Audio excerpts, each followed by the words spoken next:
It got rescheduled, so we're trying to get that scheduled with them. Okay. And they pushing us to hold on. We'll hold on one more, 2 more weeks. Okay.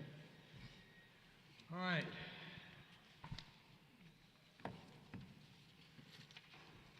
Number 2.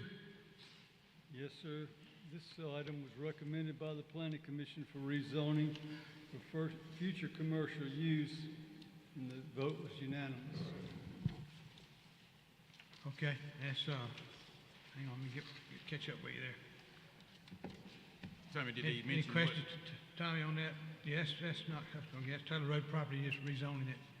His residence, okay. Okay, we'll check and see if any opposition to that when 5 o'clock, okay? Number 3. This item was recommended unanimously by the Planning Commission. It's to be an auto-related commercial use. You know, this is sad. This had to come back in front of us. Y'all know what happened on this? corner of Madison and North here? This got rezoned in the smart code overlay. Got caught in the smart code, that's Yes, right. I got caught in that. And It's only useful for one thing. The initial smart code didn't have any allowance for automobiles Right. at all. Well, this makes it, gives it allowance, okay? Correct in So, that, yes. on the, Can I interject on this point right here? Go ahead. And Tommy, I spoke with Robert Smith about this. I have not had a chance, Charlotte, to call you. I'd ask we carry this one over because there's I think a argument to be made for a higher and better use for this particular location. It's right here on the corner, and there have been several inquiries I'd like to make you all aware of before you vote on it, if that's okay. And Robert was not aware of this at the Planning Commission because it was confidential information, to be honest with you. But I'd like to share it with you guys, Okay. you guys on the council. We could carry this one over. right, and also, Mr. President, right next door to that venue, well, that property right here is a venue that has invested on, I think it's entertainment, and the cars are parked right there where they don't have parking for their customers when they're coming to cost. So that's, Do they own that property?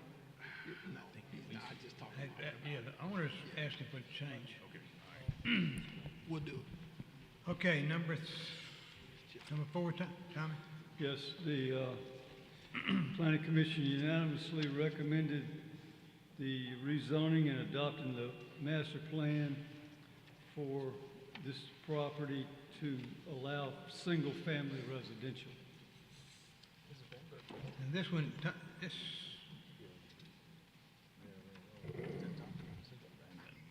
it's Atlanta Highway, this is district, I believe, yeah. Huh? Sir? It's in District 1, right? Right. Yeah, okay, all right, I got you. All right, number 5. This was also unanimously recommended for rezoning for retail use. Marche's district. Okay. All right, we'll see if in a hearing on that. Number 6, we have a substitute on number 6. Bob, you got us an answer on this one?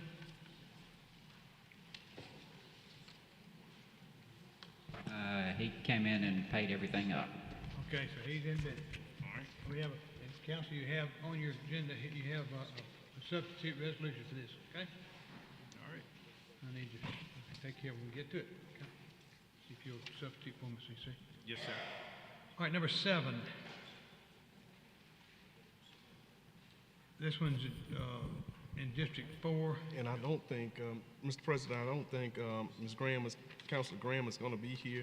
She's But not. she said she did not want to move forward on this particular agenda item. She wants to carry it over? Yeah. Okay. We carry it over.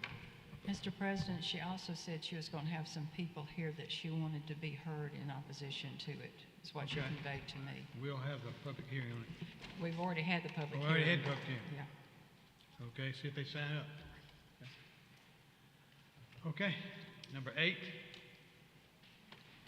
You want to carry this, Mr. Calhoun, this one you want to carry over in the committee? Number 8? Yeah, Yes, that's the $3 rental. yeah, Yes, carry it over, and I want to put it in the committee, Mr. President. okay. We'll do that at 5 o'clock. Okay. Thank you. Number 9. All right, this is where this is where you split the money, Mr. Pruitt? Yes, sir. Okay. All right, we've had some discussion on that. We'll have more. And number 10 is the Thrive Initiative. Susan, we got you set up for 5 o'clock to talk, or you want to talk? 5 o'clock, good? That'd be better. Talk at 5, okay? All right, number 10 is you'll talk about that at 5, and we'll. All right, number 11, Civil Rights Trail. This is, okay. Yes, sir. You want to speak? Yeah, hey, doctor.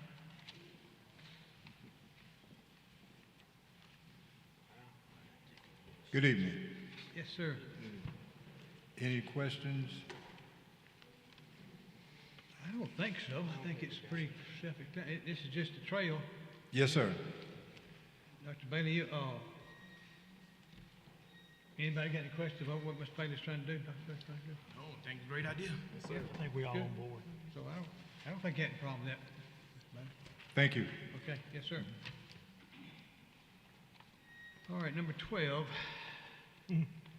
Mayor, this is one I think is rezoning, authorizing the mayor to execute a paving on Perry Hill and Taylor and Harrison Road. Okay, that's a good thing. Good thing. District. Number 13. It's where we're talking about the $10 million to the Montgomery County Community Cooperative District. Yes, Mr. President, Yes, sir. we need to discuss that.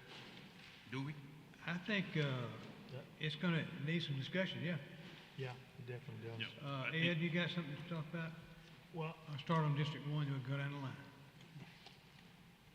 well, one of the things we had concern that was the final budget. We got that late this afternoon, and I'm trying to get some copies printed. I couldn't get it printed, so hadn't had time to look at the numbers. The other thing was the question of the taxation on the hotel, and actually the taxation inside the cooperative district. You know, some people say we'll collect it, some people we won't collect it.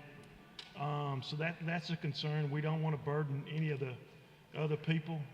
And other than that, I mean, think that was my deal from way back.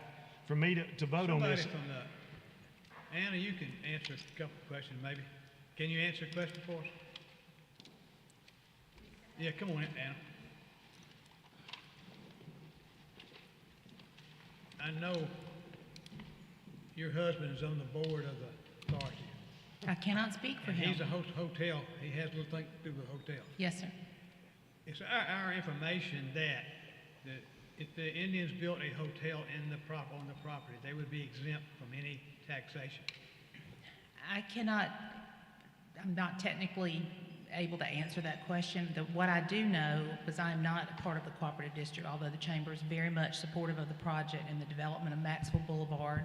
We had a meeting with Maxwell this morning about $1 billion worth of growth at the Air University campus, and the thing they're most excited about is Whitewater. But the last I spoke to someone about getting some answers on the tax situation, Jim Edwards, who's the attorney working with the cooperative district, is working on that, and they've asked actually the Department of Revenue for some rulings on some of the way the statutes were written. So my understanding is they are working to get you those clarifications, so everybody's very clear on the tax situation inside the park and outside the park within the cooperative district.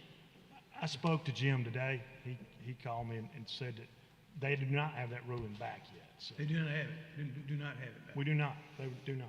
But they're not doing a ruling inside, so there's some confusion inside about some people Jim don't think there's any tax collected. Doug thinks there's tax collected, not paid. And I talked to a retired revenue officer. He thinks we got to collect it. So we probably need to figure out what we're doing there. We don't know. I mean, I don't know. Okay, I mean, I think the question, Jim Edwards really threw a wrench in it because he started giving us information that several of us talked to Jim, and Jim gave us some information that's very confusing, and I think it's confusing to the whole project. And to me, And I can't imagine the question wasn't asked over the county, since it's a county project and not a city project. I can't imagine it wasn't asked over there. But nobody seemed to ask that question, and now all of a sudden, Jim Edwards tells us that there's a question there. You know, and that needs to be resolved. If somebody's going to ask questions about this project, which is a great project, Yes, sir. no question. But several things have puzzled us is that, but when your attorney kind of gives us a half answer, he doesn't really know himself. That kind of bothered me that we got that from him. Plus, I'm wondering where we're going to be on total cost on this project. Charlie and I went out and sat down with the developer and Jim, so it wasn't like we didn't try to do our homework. Right, I knew y'all were going to do that. That's good. And I don't mind telling you, I found out, it was some of the disappointing thing is that when they got the bids early in 21, they knew they were 25 million bucks over. And Mayor, you might have known that. I didn't know that. I didn't know it in 21.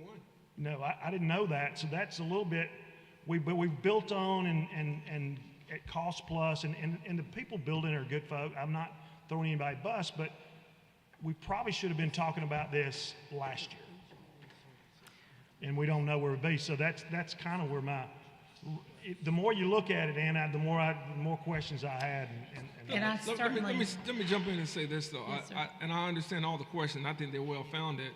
I think the issue is, you know, we don't want to stop the project. And in order for the project to continue to move forward, they have to have assurances from the city and the county that we are willing to invest more into it. Now, this is also important for the public to understand. This also is relevant for our ask from the state, which is more than what the city and the county, or let's just talk about the city, which would be more than the $10 million we're asking for the state to contribute as well to this project. Right. So in order for us to, you know, really show a level of solidarity, the state wants to see that the county and the city are on the same page with this. And the state is not going to come to the table if we are not. But I think the questions are well-founded. I think there are things that we should continue to ask of the co-op itself. I think there are some things that need explaining to us, and I want the public to understand as well as the council, we're not going to write a $10 million check, okay? So what we're talking about doing is this allows up to $10 million to be invested there. They still have to prove to us and show us what has been going on, where money has been spent, because I have questions around minority participation at this project. Local contractors, to me, are not getting their fair share. Black-owned businesses are not getting their fair share. So I have a lot of questions as well. So I think that, you know, doing a deeper dive is necessary, and there may need to be some tweaking of the agreement that we have. And Council, I think you brought this up before in terms of what the city has agreed to previously when the price was a lot lower than what it is now. Now you're asking us to put more into it. Then I think that we should go back and review what are the expectations for the county, what are the expectations for the city, and at least have a better understanding of this. But I would urge us to, urge the council to pass a resolution, because we can't go to the state and ask them for their support, which is much more than what we're voting on tonight and authorizing. The council will be authorizing a maximum. We'd be asking the state for a lot more, but we can't get that ask from them if we aren't on the same page with the county. Let me ask you a question. Let me ask a question. We've got a resolution that we passed that said what we would do as a city on this project that you signed, Mayor, several years ago. Yep. Do we have to redo that resolution because it had limits in it? To do this, $250 a year.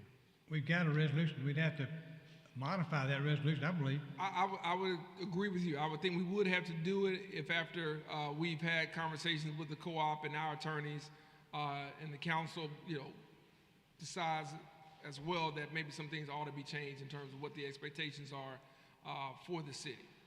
We would have to redo the resolution. So to answer your question, yes, I believe we would have to do that.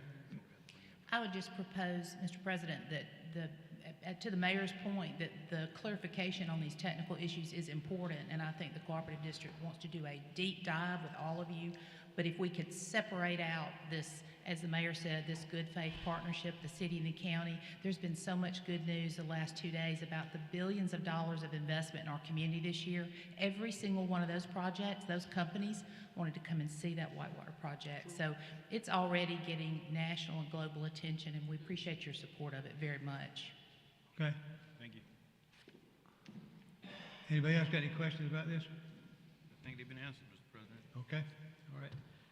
Number 14, that's the what, 13, 14 is the show cause on the New Moon Bar and Grill on Delretta Road. That's, I We'll, think, we'll cover that when we get to the regular council who's meeting. the police? I mean, Huh? the police is not here yet. This is just setting the show cause hearing for December the 20th. For December the 20th. This is not the show cause. Oh, This yeah, is it's, just okay, setting- it's strictly the call for the show Okay. cause. Yes, sir. And Mr. Lyons asked that, we support that. Okay. Number 15, That one has been withdrawn. He's now in compliance. okay.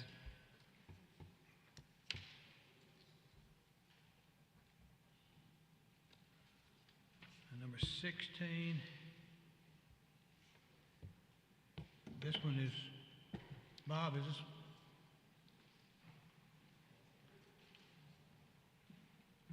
They're going to petition to reopen. They, as you know, we shut them down for failure to pay taxes. They paid everything that was due and brought the account current. so they count current? Okay. Yes. All right. Who is that? This puts them back in business legally? Okay. Number 17, I don't have any issue with it, Mr. President. no issue, okay. Number 18, that'll be, that's kind of a standard deal with these stores, okay. Northeastern bypass. All right. Number 19, okay, that's Ms. Johnson got a replacement. Number 20 is, okay, 21, okay. All right, tear them down to 22. Okay, Mr. Callahan, you wanted to recognize Operation Good Shepherd? Yes, but I You think gonna they wait want to do it in the, in regular meeting? Yeah, in the regular meeting. Okay, I'll hold that for then, okay? Okay. All right. Brandon, you want to talk to us about the demolition process?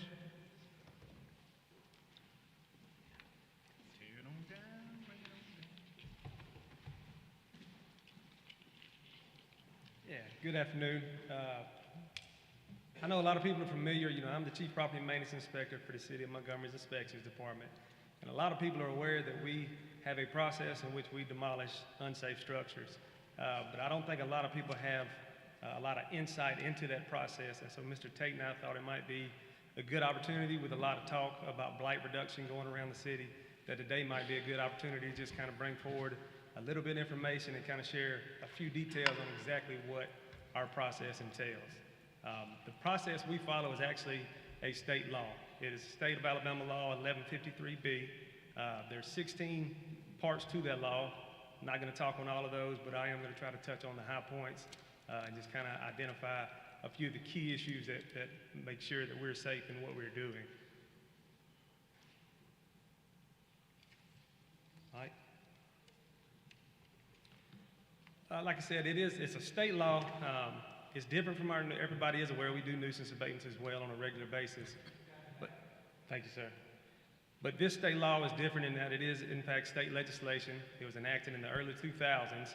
And the purpose and intent of that law are just as you see there. It is estimated that throughout the state, in various municipalities, there are structures that due to lack of maintenance, poor design, have become so to the extent of becoming a public nuisance to the fact that it needs to be addressed. And this law does allow a municipality to move forward in the demolition of unsafe structures. Like I said, everything we do as far as code enforcement or building code related is all to minimize the threat and reduce blight, as well as, the general safety, health, and welfare of the general public. And that is just what this law is intended to do. Mike,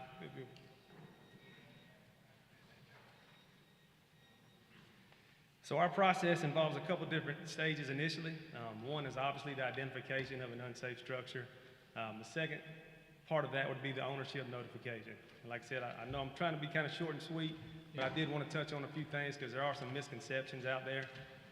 Whenever we note a structure as being unsafe, we have a process in place where we do an extensive amount of research into the ownership, whether it be through deeds, whether it be through probate records, revenue records, tax paid, previous taxpayers, any of that.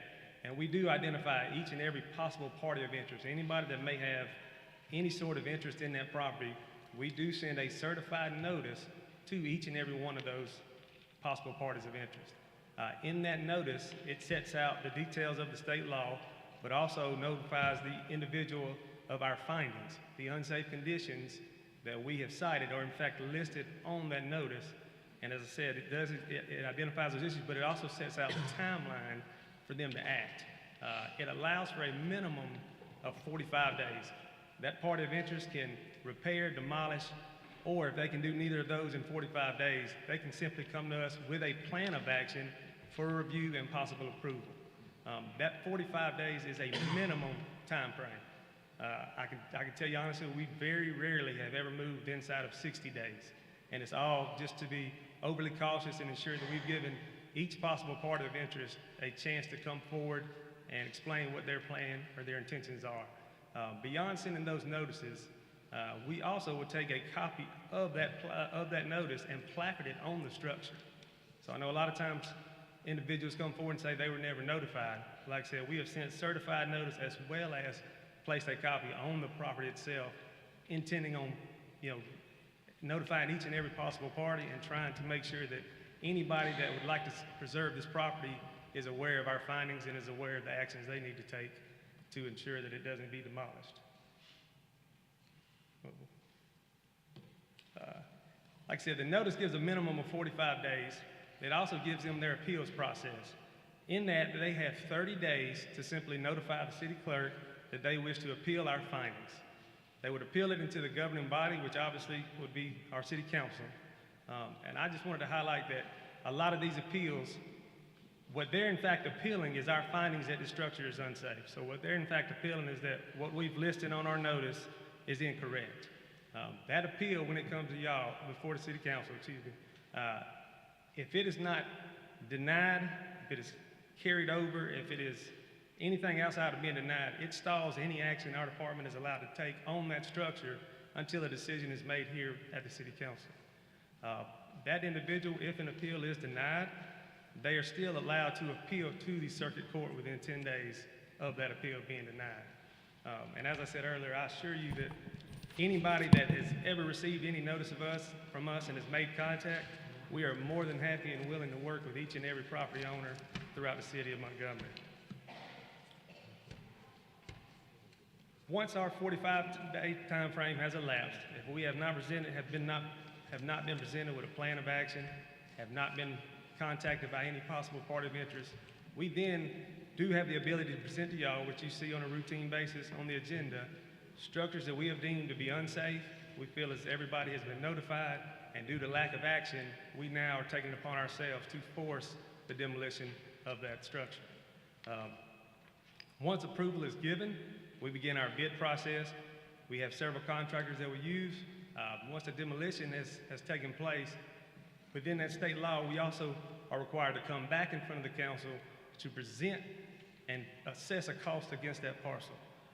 What we're presenting to you on a cost resolution is the exact expenditure that we have made to this contractor, and we are asking for approval to recoup our expenditure via a lien against this property.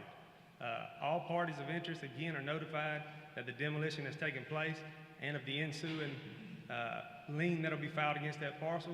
They are all presented with a second notice to come and again, have the opportunity to speak in front of the council as long as they notify Ms. Brenda. And then as well, they can still proceed after that with another appeal to the circuit court if they are again not satisfied with the council's decision. The last couple of slides that I've got are basically what I think are probably the most important because they kind of speak to some of the common misconceptions by the public, by the property owners, in that, like I said, there is a lot of misinformation. A lot of people feel as if we are following this process because the city of Montgomery is looking to take ownership of property, which is in fact probably the exact opposite. We're simply trying to remove and reduce the blight. We do not affect ownership in any way. We do file a lien, but that lien simply encumbers the title to the property, meaning you can't convey a clear title until that lien is satisfied. But it does not affect an owner's ability to continue to pay their property taxes and maintain their ownership. A lot of people feel as if the property can't be resold or rebuilt. Again, that's incorrect in that the lien does not prevent you from selling or rebuilding in any way. The property can be sold. Obviously, as I stated, the lien has to be satisfied. That property owner can rebuild at any time in the future with their options just being based on zoning and lot size. The lien that we file, a lot of people feel as if we add additional interest and fees. Again, that is not correct. We actually only file a lien in the exact amount of what we expend to a contractor. We don't increase it by any fees. We don't draw interest off of it. We simply are looking to recoup our expenditure to that contractor. We have never once forced an owner out of a home. No structure that we have ever demolished in my time here is one that was occupied. That is simply, like I said, we're not looking to take ownership. We're not looking to push people out of their homes. We're just trying to reduce the blight by removing unsafe structures that are causing that blight. We do not tear down good houses, and we have never torn one down simply because it's ugly. If you painted a bad color, that is not a concern of ours. Everything that we have ever addressed has something wrong that is compromising the structural integrity of that property. And the last myth that I just wanted to say is this law does allow us to address both residential and commercial properties. Obviously, over the past several years with the funding that's been dedicated, we have mostly focused on residential properties because it is a little bit better bang for your buck. We can get close to 100 houses a year because of the cost factor. Obviously, commercial buildings, the type of material, the type of construction, the size of them, they do cost a good bit more. There is a lot more intricate details that have to go into a commercial demolition, but we can, in fact, attack residential and commercial blight. I'm sure y'all have seen several here recently. We've actually tried to go after a couple of smaller commercial projects. We have one on South Decatur and High that we're working on. We've got one here on Madison. There's a couple hotels on the Western Bypass. And so we can, in fact, attack blight, whether it be residential or commercial, through this state law. Are you going after Capital City Laundry? Sir? South Decatur Street, Capital City Laundry? It is in the works, yes, sir. It was actually approved a little while back, but again, especially with any time of the previous use of it, there may be some additional regulations and different hurdles that we have to clear before we can actually move towards a demolition. Talk about the governor's house. Yes, please. Well, that is, so everything we just discussed with this state law, this is actually intended for private property only. The governor's house, again, with us having recently taken ownership, I believe it probably will actually ease some of the difficulties because we're not going to get resistance from ourselves. But the size and scale of it, the magnitude of it, it is definitely in the works. But I would say that, again, with the size, scale, the magnitude of it, there's going to be some hurdles to clear on the way, which probably stretches our process out just a little longer than we'd like. But we're going to get to it. We've got it in the works. Me and Mr. Tate have actually had some meetings with different engineering firms and crafting a plan to go right after it. Thank you so much. There was some information I got that somebody wants to develop it. I've heard that as well, yes, sir. But that has a hearsay, not a specific. We had a meeting on that. You did?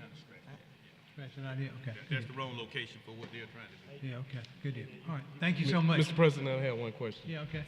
Mr. Hart, do we have a listing or do we know the number of commercial and residential properties that are boarded up?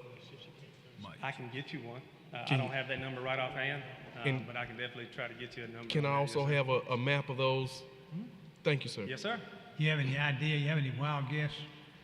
I would say it's the issue you see with commercial buildings is normally it's a little different scenario in that the owner still they haven't completely abandoned the property. It's not being used, but for the most part, they are still structurally sound and have been secured in some manner. Again, they may not be as pretty as you'd like, but because of the type of construction, they are able to maintain a little more longevity. They're usually closer to being structurally sound than a residential house or a small building.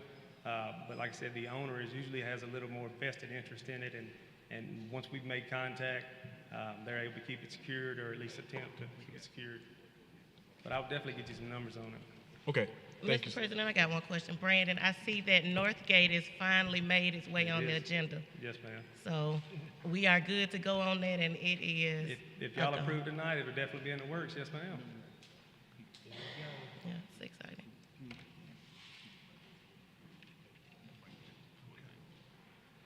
All right, Brian Davis and Jermaine Reed, you here? Yes. Ms. Johnson, that's you. Brian, I met Brian, Mr. President, and council at the National League of Cities Conference that we just did, the City Summit in Kansas City. And he has a product and a service that I know that our city would, and we could desperately need it right now in the time that we're going through, especially what's on the agenda for tonight. So I asked him if he would come down. So he's traveled out of state to come and see us and talk to us about his service. So if we could give him about 8 minutes to, and he has a presentation. Thank you, Brian. Thank you so much, Councilwoman Johnson, and thank you for having me here. I have been to, in fact, I've worked with cities now for 22 years. I've been to over 1,000 council meetings, and I just want to tell you, and I don't say this is the most beautiful council chambers I've ever seen. So I'm sure you already know that, but I just had to say it. It's spectacular. I'm Brian Davis. I represent the National League of Cities Service Line Program. HomeServe is the company that administers this program for the National League of Cities, SLWP. If you could go to the next slide for me. The National League of Cities about 15 years ago looked at the aging infrastructure in the United States, specifically in older cities. And what they found out is that not only are the water and sewer lines on your side deteriorating, but also on the side of the homeowner. And what often happens is when a homeowner calls City Hall when they have a water line issue, they're surprised that it is on, when it's on their property side, even under a portion of the street for the sewer, that it is their responsibility. And then they're surprised to find out that homeowners insurance does not cover that, and it is a true gap. So we put this program together to address that issue. And since that time, 15 years ago, we have signed up 1,300 cities throughout the U.S. that are participating. Many of those are the top 100 largest cities in the country. And if you can go to the next slide, I'll give you an example of some of the cities that are participating. Near here we have Birmingham, but Atlanta, Los Angeles, San Diego, many cities in Texas and throughout the eastern seaboard. Next slide. I wanted to give you an example of a direct impact for a city. And on this next slide, you'll see here, it is the city of Baltimore. And in Baltimore, they had 143,000 owner-occupied household water accounts. And of that, to date, through 6 years of our program, we have enrolled 62,805 policies. Now that's either water or sewer line warranty. So we will protect, for a small monthly charge, that line that connects from the city's utility. So it doesn't ever really, it's not the city's responsibility. It's from the meter to the house for water. It's from the sewer main to the house for sewer. And in that 6-year period in Baltimore, we have spent over $24 million. That's $24 million that has stayed in their homeowners' pockets, their citizens' pockets. It's $24 million that has been directly injected into the Baltimore economy because we're using local plumbers and quite a few MWBE plumbers that are in that network. So this program is free for cities to participate in. What we ask is that the city work with us to send out a letter that we pay for, that comes from our program, that says, here is an optional program that you as a homeowner in Montgomery could sign up for. It's typically $6 a month for the water line warranty. It's $8 roughly a month for the sewer line coverage. Some cities it's a little bit 25, 50 cents less. Some cities it's 25 to 50 cents more, depending on what the current wages that plumbers charge here in the city.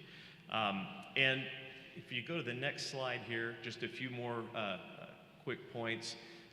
Obviously the lateral lines are subjected to the same deterioration that the city's lines are. Oftentimes they're out of sight, out of mind until something happens. I live in a city that does not have our program. I live in an old home, and I've had 5 water line leaks in the past 24 months. So I have to buy the warranty that's on the website, which doesn't give me very good coverage because I pay $24 a month for both policies, water and sewer, and it gives me $2,500 per product a year in coverage. If you adopt this program as a participating city, we provide $8,500 per product, unlimited claims per year, and for $6 to $8 a month. So you get a much better product by participating than I even do, and I'm out here representing it for 15 years. The next slide, I'll just quickly finish up here.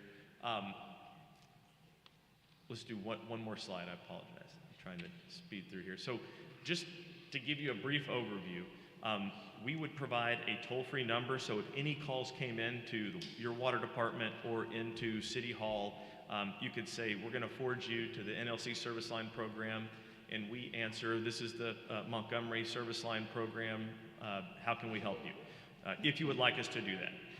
We take almost no staff time. We put the plumber contractor together. We handle the claims. We do not put this on a water bill. We bill directly. It's simply a partnership with the city to provide an innovative option and education and awareness to your homeowners to help them future-proof their lateral service lines. Just to let you know, we have spent, in 5 years, we've spent $2 billion on repairing water and sewer lines nationwide. So we're not new to this. We know how it works, and we can just line up city after city that will tell you this is one of the best things they've done from a policy perspective. So with that, I will stop. I know you've got a Christmas lighting that I'm going to stick around for because I love Christmas, and would love to answer any questions you might have. Thank you, Brian. And the reason I asked for him to come, counsel, is because I myself have been through this and spent the $8,500, and I know how that hurts a homeowner that does not have that kind of financing. And I know going through different trainings and talking with HUD, they have a lead line replacement program, but that program, if you're talking about filing for a grant, doing all these applications and the studies, it will take a long period of time, and our residents need something like this now. So it's something, it's an option on the table for us, and I know that this is a viable option. So thank you so much, Brian. You're welcome. And I almost forgot one of the most important things is we will set aside a low-income assistance fund that should be in the 6 figures annually for the city of Montgomery. So if someone can't afford the warranty and they call you, you can call us and we'll work directly with the homeowner to work with a local plumber to get their line fixed. So sorry I didn't mention that. Very good. Sounds good. Thank you. Okay, thank you for being here. Appreciate you. Okay. Quinlan Moore, Boss Youth League.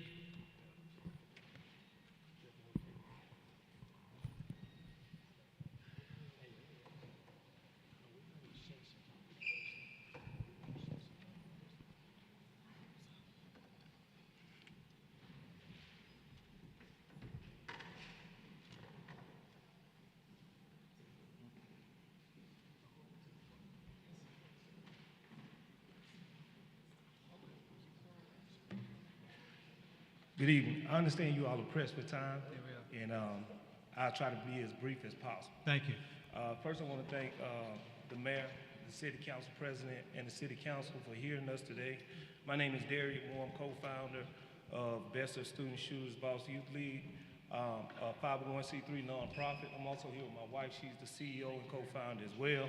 And we're a nonprofit 501c3 that has been in existence for about 12 years, and we teach students between the ages of 8 and 16 the fundamentals of basketball as well as entrepreneurship, how to start their own business. Our mission is developing students into healthy entrepreneurs and leaders through discipline, dedication, and development. We have served the youth of Selma and also Montgomery, totaling over 4,500 students since we've been in existence, and a lot of other programs have been inspired by our initiatives and our progress. Many of the youth that were in Best of Student Shooters Boss Youth League were in gangs and affiliated with gangs. One part of our curriculum is that they denounce all gang activity. And a success story that we had a child that was affiliated with a gang and ended up having to go to court. And we had to testify on his behalf, and he was 13 at the time. One part of the curriculum was that he would remain in the program until he graduated. With that child named Kamala Sullivan, he did graduate, and he also went on to enlist in the military, so now he's protecting and serving our country. We also have someone in the back as well. There was a member, we saw Deshaun. He was a member of Best of Student Shooters Boss Youth League as well. He's now protecting and serving the country as well. So we have many success stories, and many have gone on to graduate. In conclusion, we request from the City Council and also the City of Montgomery to continue to partner with us in the initiatives that we have and continue to build up the youth within this area. You will receive some proposals in the near future that will outline our progress and also some events that we would like to partner with you with. And lastly, the youth of Best of Student Shooters Boss Youth League have a trip coming up December the 22nd through the 23rd. We partnered with the NBA, the National Basketball Association, with the New Orleans Pelicans, and these kids will be on the floor. They'll meet Zion Williamson along with a host of other NBA basketball players and coaches and staff, and it's a trip of a lifetime. We're asking the council to help sponsor. You see we have many kids, but we're asking you each to help sponsor one child at a cost of $300. We'll be spending the night there. They'll meet and greet other entrepreneurs and other people, and I think it will be a life-changing event for many who do not even travel outside the area. So we thank you for your time, and I know a lot of times you get a lot of criticism, but we want to tell you all deserve a pat on the back because we thank you for all that you do, and we also thank you for all the help that you allow Boss to do, because without you, there would be no us. Thank you so much. Thank you for being here. Thank you for what you do. William Boyd.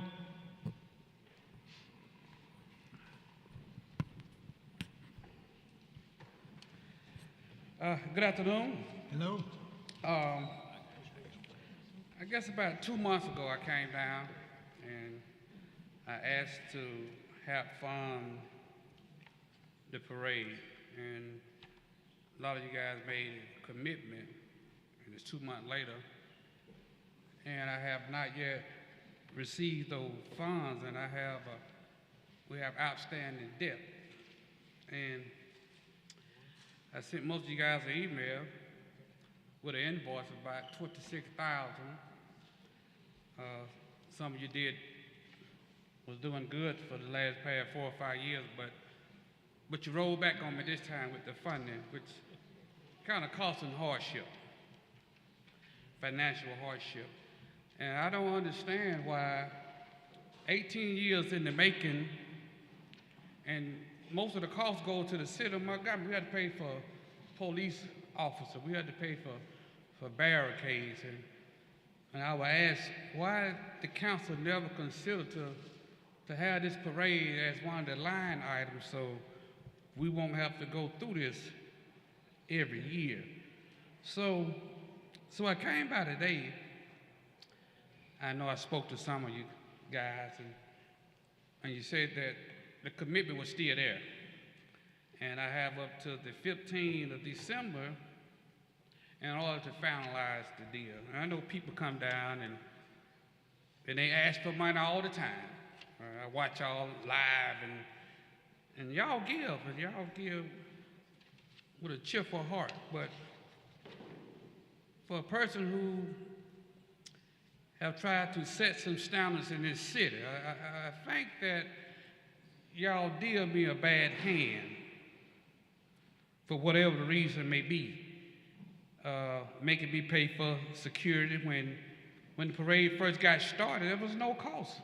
Major Armstead and Bobby Wright was the mayor, and there was no cost. The parade was free. I didn't have to pay for police security. I didn't have to pay for barricade, but when the new administration came, not you, Mayor Reed, I'm talking about Todd Strange, he changed the game. And y'all know that the parade exists. And I don't come down here messing with you guys, because I hate coming down here asking government for anything, but y'all owe us.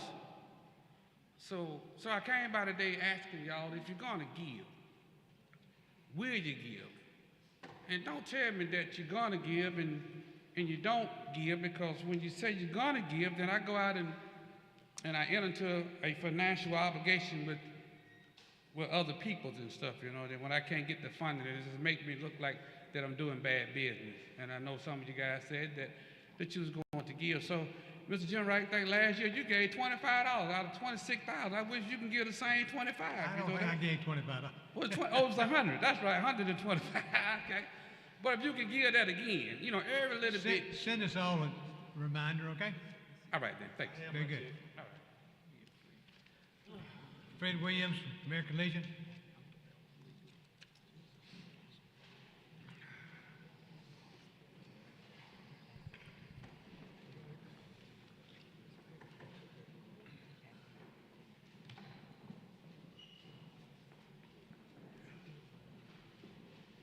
Good evening, ladies and gentlemen of the City Council. Honorable Mayor Reed, thank you for having me. Chairman Jim Wright. Good afternoon. Co-Chairman Mr. Calhoun.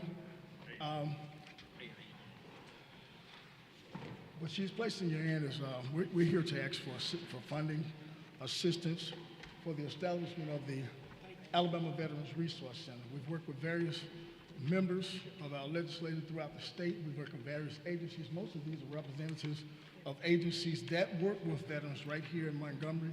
We have a few military members that were here. They had to leave, but we work hand in hand with Maxwell Air Force Base. We're trying to build strength in the Montgomery community for our veterans. The Veterans Resource Center, the Alabama Veterans Resource Center, will be a one-stop shop for veterans. A lot of our veterans have various agencies in the communities that say that they are helping veterans. But when the veteran go to that agency, all they get is, well, you need to go to have you check with this agency. Have you gone to this agency? Well, we want to establish a Alabama Veterans Resource Center, a one-stop shop. What my wife just put in your hand was the executive summary for the Alabama Veterans Resource Center. It's going to be fully inclusive. It's going to be eventually financially self-sustainable once established. It's also going to be a service center for all the needs of veterans. I have with me here Pastor Jordan. I'm sorry. And he's actually going to be running the spiritual program for the Veteran Resource Center. If you will go ahead and start. Mayor Reed, President Jen Wright, Calhoun, and all of you respective councilors and ladies and gentlemen of our community who are present tonight. I'm Thomas E. Jordan, honored pastor of the Lily Missionary Baptist Church here in Montgomery for the past 53 years. And we are happy as a citizen of our community to stand with the Veterans Organization to ask your positive consideration and support for this effort. And we hope that we can be a catalyst for many of the men and women of our community who have served us in our state and in our nation to protect us for our sacred freedoms. So we stand here asking your continued support or your considered support for this effort of the veterans here in the Montgomery area, and we hope that it will further enhance the quality of our great city. Thank you very much. Thank you. Mr. Young here, he's a representative with the VA in Tuskegee. We definitely work with all agencies, including the VA. We have a number of support letters in this executive summary from everyone as far as Terry Sewell. We've also gotten funding from the United Way. We just cleared a compliance with United Way on the audit. Everything we do to help our veterans is already outlined and documented. I've been in Montgomery doing this service now for 6 years. I rarely try and come down to ask the city for anything unless I can't do it myself. What we're doing now is we're trying to show you that we've already begun the process of uniting with various agencies throughout Montgomery, including accountant Avant, that will be helping us with this cause. I just want you to introduce you a guy that works with our veterans up at Tuskegee, Mr. Mark Young. Good evening, Mayor. Mr. Jim Wright, other council members. My name is Mark Young. I work for the U.S. Department of Veteran Affairs. I work on the East Campus in Tuskegee. I work on the HIPU, the High Intensity Psychiatry Unit. This unit houses veterans that suffer from substance abuse as well as mental health. And a lot of times after they leave my floor, they go up to the domiciliary for an extended program. But once they finish that program, a lot of times social workers struggle to find them adequate placement. A lot of them can't return home because they're homeless.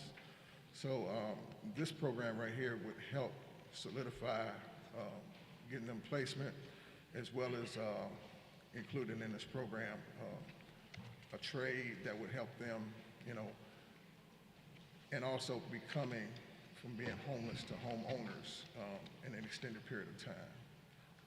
Sounds like a good program. Thank y'all for your time. Thank you very much. Thanks for being here tonight. Mr. Jim Wright. I'm going to go on and close, but I've been working with this. I've spoken with Ms. Terry Reynolds with the Levitate program. I've gone before the county commissioners prior to this. They're in support, but we had to come through the city council. So all we're going to ask you to do is just take a look at our executive summary and don't overlook our veterans. We have veterans fraternities, we have veterans organizations. We're working with the Royal Air Force out at Maxwell Air Force Base. We're working with every agency to assist and help our cause to bring a Alabama Veteran Resource Center to Montgomery. It won't just be for veterans in Montgomery, it will be for veterans throughout the state. And all we're asking is you to be fair in your consideration. Thank you. Mayor, you have a comment? Yes, sir. Just very briefly, I want Sure. to thank the leadership for coming down, all the veterans for their service. Pastor Jordan, thank you for your support as well. We have met with several organizations, veterans organizations. Eddie Compton, who's our policy advisor, has been kind of coordinating that. I feel like there's a lot of interest in helping veterans, but we're not talking with one another. And what I think might be helpful is for us to kind of figure out how we can bring the various groups together to then make an appeal to our state and federal legislators. I've asked our local delegation for support. I've asked our congressional delegation for support. Everyone is committed to everything from substance abuse to homelessness to reskilling and workforce, all of those initiatives, but we're getting kind of bits and pieces from different groups. And I know we have several veterans on our council as well, so I want all of you to know that we're working on the issue, and what may be necessary is maybe figuring out if we can have a task force and bring all of you to the table at once and find out whether it's the Governor's House Hotel. That has been a proposal to redevelop that for veterans. There have been other proposals like you're providing here to our office, and figure out what are the priorities, and then what way we can go about it from municipality to get not only local support, but also federal support. There's a lot of federal dollars, but right now we don't have a concise agenda or priority list of which to ask our congressional delegation and thereby our state delegation to get that support. So if you would be willing to work with my office, we'll connect with any other counselors here who want to work with us as well to figure out how we can bring all the veterans groups together to prioritize the issues and then figure out how we can fund and then ultimately bring about, you know, immediate support. I'm not talking about a 6-month or 12-month plan. I'm talking about the next 90 days. How can we get this started and how can we get everybody talking with one another? Absolutely, and I've been working hand in hand with Mr. Compton, and he's been communicating with me. He asked me actually to sit in on the Homeless Veterans Task Force, which I have been given, communicating again back and forth with him regarding that. I'm willing to do whatever it takes for our veterans, and so I'm humble. I'm definitely willing to sit and join with any organization or any effort that we all can put together. I just don't want to have them continuously overlooked, you know, for whatever reason. Okay. Very good. Thank you. All right. Thank you. Thank you. Okay, council, we'll take a 10-minute break before we come back to the regular council meeting. So we'll start the meeting back. It's 6 after 5. We'll start back at 5:15.